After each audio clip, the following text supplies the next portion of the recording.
그래, 자녀가 살아야 우리 가정들이 복되고 즐거운 집이 될 수 있을 줄 믿습니다. 자, 주여 불쌍히 여기소서 하는 주제 갖고 지금 이제 특별 새벽기도 둘째 날 시간입니다. 오늘 본문 말씀은 지난 주일에도 잠깐 말씀드렸던 나인성 과부의 이야기입니다. 그 내용은 여러분 잘 아실 거예요. 근데 이제 먼저 드리고 싶은 말씀은 우리는 다 같이 기도를 하는데 기도할 때 정말 중요한 게 뭘까? 우리 지금 이 시간에도 기도하자고 모인 거잖아요. 그럼 기도란 건 그냥 반짝해서 끝나서 되는 건 아니잖아요. 그건 계속돼야 되는 겁니다. 응답이 와도요, 계속돼야 되는 거예요. 문제 해결됐으니까. 근데 우리 삶이라는 것이 문제의 연속 아닙니까? 한 고비 넘고 나면 또 다른 고비가 있어요. 우리가 하나님 앞에 설 때까지 우리의 삶이 한순간에 모든 문제가 다 해결이 되고 우리 인생이 비단길이 되는 건 아니란 말이에요. 한 고비 한 고비 넘어가는 겁니다. 문제 하나하나 해결하며 나가는 거죠. 그러니 기도는 하나님 앞에 섰을 때까지 끝까지 계속되는 거예요. 근데 그 기도가 계속되지 못하도록 가로막는 것들이 여러 가지가 있는데 그 중에 하나가 우리의 기도를 들으시는 하나님의 능력에 대한 의심 아닙니까? 기도가 정말 응답이 될까도 문제지만 그 하나님이 그 기도를 들으실 능력, 다시 말하면 이 문제가 해결될까 하는 의심 아닙니까? 오늘 본문 말씀은요, 과부의 아들이 죽었어요. 그러니까 이 과부에겐 그 한순간 모든 것들이 다 사라진 겁니다. 남편 죽고 그것도 참 황망하고 막 암담하고 답답하지만 그래도 아들 하나 남았으니까 그 아들에게 소망을 두고 살아왔단 말이에요. 어서 커라, 어서 커라. 잘 되겠지, 잘 되겠지. 소망을 품고 살았는데 그렇게 커가던 아들이 어느 순간 죽고 말아요. 이건 이 여인에겐 아들 한 명 죽은 걸로 끝나는 게 아니죠. 정말 하늘이 무너진 겁니다. 자기를 지켜주고 보호해 줄 수 있는 모든 수단들이 다 사라진 거예요. 이스라엘에서는 재산 상속이 아들에게, 남자에게 된단 말이에요. 과부가 왜 힘드냐면 남편이 죽으면요, 재산 상속 못 받는 거예요, 이제. 그래, 그나마 아들이 남아 있으니까 그 재산 상속 받고 유지해서 살아가는데 그 아들마저 죽어버리면 이제 더 이상 수단이 없어지는 거죠. 그러니까 그렇게 암담하고 캄캄했던 거예요. 근데 예수님은요, 찾아오셔서 그 죽은 아들을 살려주신단 말이에요. 죽은 아들이 살아나요. 그러니까 본문에 보면 이 여인이 예수님에게 아무런 요구도 못 하잖아요. 아무 말도 못 하잖아요. 그러니까 더 이상 수단이 없기 때문이기도 할 겁니다. 방법이 없잖아요. 아들이 죽어가는 것도 아니에요. 아들이 죽었어요. 상황 끝. 종료됐단 말이에요. 더 이상 길이 없어요.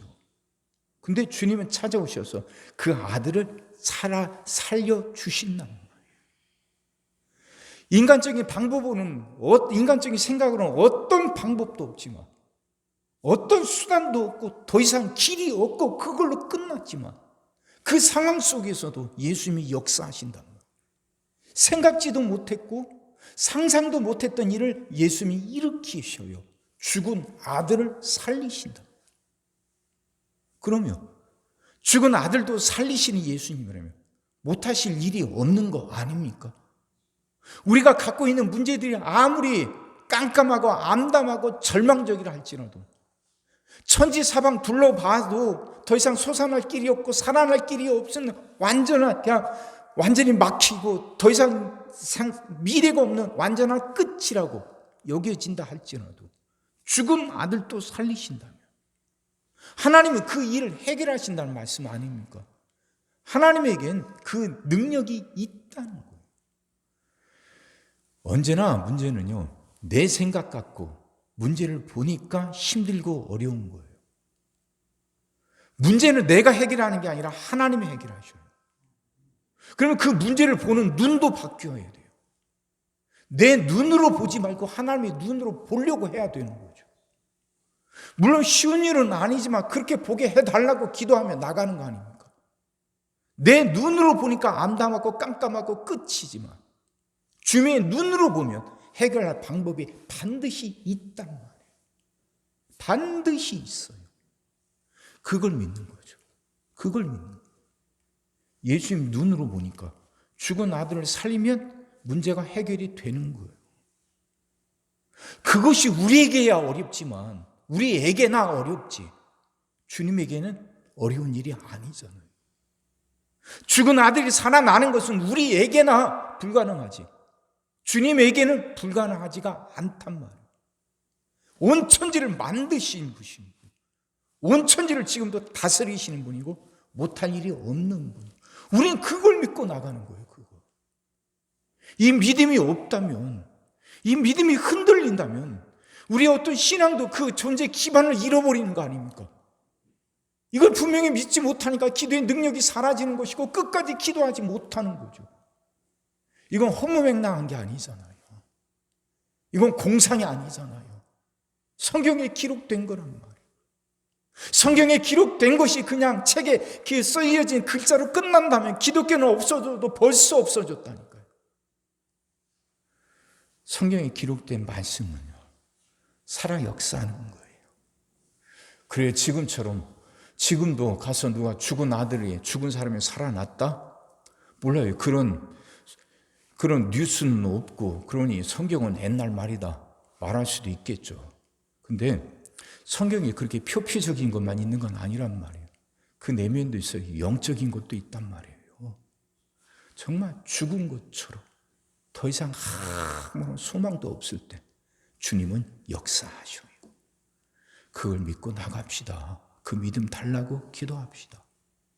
그리고 주여 불쌍히 여기소서, 불쌍히 여겨달라고 주제 갖고 말씀 듣는데 어제 봤던 말씀도 주님이 불쌍히 여기셔서 그 5,000명을 먹고도 12강줄이가 남는 기적이 일어나요.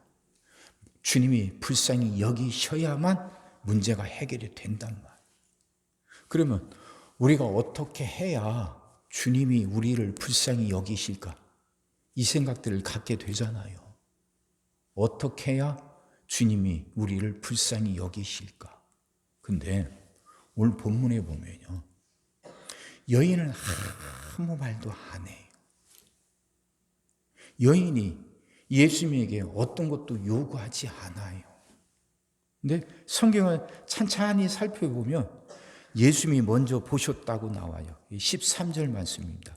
주께서 과부를 보시고 불쌍히 여기사 울지 말라 하시오.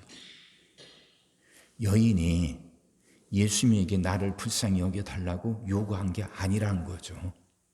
예수님이 먼저 보셨다는 거예요. 여기에 핵심이 있습니다. 예수님이 먼저 보셔요. 아들마저 죽고 나니까 더 이상 어떤 소망도 어떤 희망도 없는데 그 상황 속에 처해 있는데 그래도 그 아들 장사 지내야 되니까 그 상여 뒤를 따라 나오는데 그걸 예수님이 먼저 보시고 불쌍히 여기셨대요. 여인이 뭔가 해서가 아니에요. 예수님의 관심을 받으려고 뭔가 한 것도 아니고 예수님부터 불쌍히 여김을 받으려고 뭔가 노력한 게 아니에요. 예수님이 보신 게 먼저예요. 예수님이 먼저 보시고 불쌍히 여기셔요. 이게 핵심이에요. 그 예수님이 우리도 먼저 보셔요. 우리는 자꾸 뭔가를 해야 된다고 생각해요. 내가 뭔가를 해야 예수님의 관심을 끌어내고 뭔가를 해야 뭔가 그래도 이루어진다 생각해요. 이게 공로사상 아닙니까? 그러니까 내가 뭔가를 해서 응답을 받았고 내가 뭔가를 해서 문제가 해결이 됐어. 그 생각 갖고 있는 사람들에게 그 안에 내가 뭔가를 했다는 이게 남거든요. 그러니까 그게 교만으로 이어져요. 아니거든요. 은혜가 먼저예요. 보신 것이 먼저예요. 은혜는 그렇게 내려와요. 내가 뭔가를 해서 하나님의 마음을 움직였을 때 은혜가 오고 뭔가 역사가 일어나는 게 아니라니까요. 먼저 우리를 보시는 하나님의 은혜가 먼저예요. 그게 먼저 있어. 그러면 우리는 다 주님 앞에 나갈 수 있어요. 그럼 예수님이 먼저 나를 보시니까 나는 아무것도 안 해도 되겠네? 그렇습니까? 아니잖아요. 내가 하나님과 연결이 돼야 되잖아요. 그래야 전력이 오지. 내 인생에 코드가 하나님이랑 콘센트에 꽂혀야죠. 그게 기도고, 그게 하나님을 찾고, 그게 예배하는 거예요. 그러니까 우리가 하나님께 하는 것은 겸손하게 엎드려 은혜 구하는 거라니까요. 내가 뭔가 특별하게 해서 뭔가 하나님을 감동시킬 만한 뭔가를 해야만 하나님이 응답 주시는 게 아니라 주님이 나를 먼저 보시고 불쌍히 여기신다는 걸 믿고 그 하나님께 엎드려 은혜 구하는 거예요. 겸손하게. 코드는 꽂혀야 되거든요. 하나님과 연결은 돼야 되거든요. 그 연결돼서 겸손하게 은혜를 구할 때 주님은 먼저 나를 보시므로 내게 어떤 것을 하지 않았어도 주님이 은혜를 주시고 응답해 주시는 거예요. 사랑하는 성도 여러분, 그 마음으로 하나님께 엎드려 기도하고 나갑시다. 우리에겐 언제나 마지막 카드가 남아 있습니다. 그게 하나님이에요. 하나님은 못하실 일이 없어요. 나한테나 불가능해 보이지 하나님에겐 불가능은 없어요. 그러면 어떤 문제든 하나님이 해결할 수 있다는 걸 믿고 나가 기도하자는 거죠. 그리고 언제나 명심할 건 내가 뭔가를 해서 하나님을 감동시키고 하나님의 마음을 움직여서 이루어진 게 아니라는 거. 먼저 우리를 보시고 주님이 먼저 우리를 불쌍히 여기신다는 거. 그걸 믿고 나는 겸손히 엎드려 은혜 구하는 거예요. 내가 하는 건 그거예요. 뭔가 큰 일을 하는 게 아니라 겸손하게 엎드려 은혜 구하는 거예요. 그렇게 나갈 때 죽은 아들도 살아나고 문제가 해결이 돼요. 여러분, 이 마음 갖고 기도해 보세요. 이 생각 갖고 자녀를 위해 부르짖어 보세요. 하나님 은혜를 달라고. 정말 내가 할 수 있는 일은 아무것도 없더라고. 주님이 은혜를 주셔야만 된다고. 먼저 보시고 불쌍히 여기신다고 말씀하셨으니까 그 주님이 나도 불쌍히 여기실 줄 믿습니다. 은혜 내려 주세요. 이렇게 이 마음 갖고 기도합시다.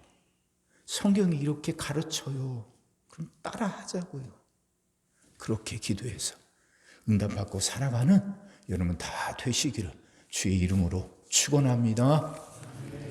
기도하겠습니다. 사랑의 주님, 자녀를 향한 부모의 마음들이 얼마나 애절한지 주님은 아실 줄 믿습니다. 하나님, 정말 우리 자녀들을 축복하여 주시옵소서. 무엇보다도 우리 자녀들이 하나님을 찾게 하시고 하나님 은혜 가운데 살아가게 하여 주옵소서. 자녀들이 어떤 문제를 만나도 좌절하거나 절망하지 않게 하시고 어떤 상황 속에서도 하나님의 함께 하심을 믿고 그 하나님 붙들고 살아가는 우리 자녀들 되게 하여 주옵소서. 하나님, 정말 우리 자녀들이 하나님 은혜 가운데 살아가는 걸 우리 모든 부모들이 볼 수 있게 하여 주옵소서. 그 마음 갖고 주님 앞에 나와 머리 조아려 예배합니다. 그렇게 간절히 기도합니다. 우리 이런 부모들의 기도를 하나님 들어주시옵소서. 하나님 응답하여 주옵시고 우리 자녀들을 축복하여 주시옵소서. 하나님, 특별히 수능 시험을 앞두고 있는 우리 아이들이 있습니다. 김채훈, 김주환, 임지원, 전지훈, 최은찬, 하나님 이 아이들 축복하여 주옵소서. 남은 시간도 건강 지키시고 지혜를 더하셔서 준비를 잘하게 하여 주옵시고 시험 보는 날 하나님 지혜를 주셔서 아는 것들이 다 생각나게 하시고 좋은 성적으로 원하는 대학에 들어갈 수 있게 하여 주옵소서. 고입에도 고입을 앞두고 있는 우리 각형군 송지원, 이서우 이 아이들 기억하시고 특별히 취준생들 나한솔, 이채원, 이진, 전혁은 하나님 이 아이들 축복하여 주옵소서. 취업이 참 힘들고 어려운 세대입니다. 젊은 청년들이 참 많은 어려움들 갖고 살아갑니다. 이 아이들 기억하시고 축복하여 주옵소서. 취업의 문이 열리게 하여 주옵소서. 열리지 않는 취업의 문 앞에서 좌절하거나 절망하지 않게 하시고, 하나님 소망을 갖고 주님이 함께 하심을 믿고 끝까지 두드려 문이 활짝 열리게 하여 주옵시고, 그 활짝 열린 문 속으로 뛰어들어가 우리 청년들이 마음껏 꿈을 꾸고 꿈을 펼치며 살아가게 하여 주옵소서. 하나님, 그렇게 우리 젊은이들을 축복하여 주시옵소서.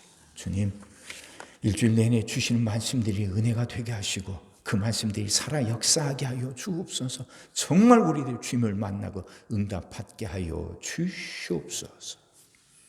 이제는 우리 주 예수 그리스도의 은혜와 아버지 하나님의 무한하신 사랑하심과 성령님의 감동, 감화, 위로, 역사, 교통하심이 주님의 능력을 믿고 주님이 우리를 먼저 보시고 불쌍히 여기신다는 믿음으로 겸손하게 엎드려 기도하며 나아가겠다 다짐하는 모든 성도들 머리 위에와 그들의 가정과 또 우리 자녀들 위에, 그리고 주님의 몸된 교회 위에 지금으로부터 영원토록 함께 하시기를 간절히 축원하옵나이다. 아멘.